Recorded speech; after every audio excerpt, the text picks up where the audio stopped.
ప్రభుత్వ అధికారులపై దాడిని భువనగిరి ఎంపీ చామల కిరణ్ కుమార్ రెడ్డి ఖండించారు. మహారాష్ట్రలో ఎన్నికల ప్రచారంలో ఉన్న ఆయన మాట్లాడుతూ ప్రజాభిప్రాయ సేకరణ చేస్తున్న సమయంలో అధికారులపై దాడులు చేయడం దురదృష్టకరమన్నారు. కేటీఆర్ ఢిల్లీకి వెళ్లి ప్రకంపనలు సృష్టిస్తానని పిచ్చి మాటలు మాట్లాడుతూ ఇక్కడ కార్యకర్తలను రెచ్చగొట్టి ప్రభుత్వ కార్యక్రమాలను అడ్డుకునే ప్రయత్నం చేస్తున్నారన్నారు. ఇలా కార్యక్రమాలను అడ్డుకునే వారిని ఎట్టి పరిస్థితుల్లోనూ వదిలిపెట్టే సమస్య లేదని హెచ్చరించారు. నిన్న వికారాబాద్ జిల్లా కొడంగల్ నియోజకవర్గం దుత్యాల మండలంలో జరిగినటువంటి దాడి ఏదైతుందో గతంలో కూడా కలెక్టర్లు, ఆర్డీఓలు, రెవెన్యూ అధికారులు తెలంగాణలో 10 సంవత్సరాలు బీఆర్ఎస్ ప్రభుత్వంలో ఉన్నప్పుడు కూడా ఎన్నో కార్యక్రమాలకు ఊర్లలో వెళ్లి ఈ యొక్క పబ్లిక్ గ్రీవియన్సెస్ మీటింగ్స్ పెట్టేవాళ్ళు. కానీ నిన్న జరిగినటువంటి ఇన్సిడెంట్ చాలా దారుణం. ప్రజాస్వామ్యంలో బ్యూరోక్రాట్ అంటే అడ్మినిస్ట్రేటివ్ గా ఉన్నటువంటి ఒక కలెక్టర్ స్థాయి అధికారినే అటాక్ చేయడం అనేది మనము డెఫినెట్ గా ఈ ప్రజాస్వామ్యం ఎటుపోతుందని ఆలోచించాలి.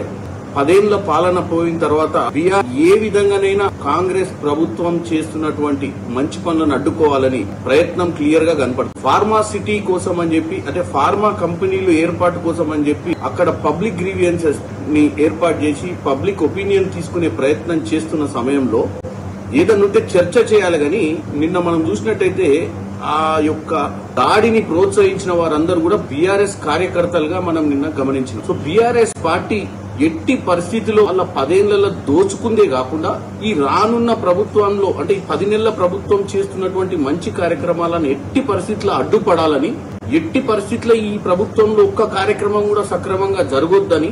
ఎందుకంటే గతంలో ఎన్నో ప్రభుత్వాలు ఒక తెలంగాణనే కాకుండా భారతదేశ వ్యాప్తంగా కూడా అన్ని ప్రభుత్వాలు కూడా ఇండస్ట్రీలను తీసుకురావడానికి గానీ భూసేకరణ చేయడానికి గానీ ఇలాంటి కార్యక్రమాలు చేపట్టినప్పుడు ఇటువంటి పరిస్థితులు ఎప్పుడు ఎదుర్కొనలే. మరి ఈ రోజు ఇటువంటి పరిస్థితి ఎదుర్కొనాల్సిన పరిస్థితి వచ్చింది అంటే దీని వెనక కుట్ర ఉంది. బీఆర్ఎస్ పార్టీ వైఖరిని తెలంగాణ ప్రజలు గమనించాలి.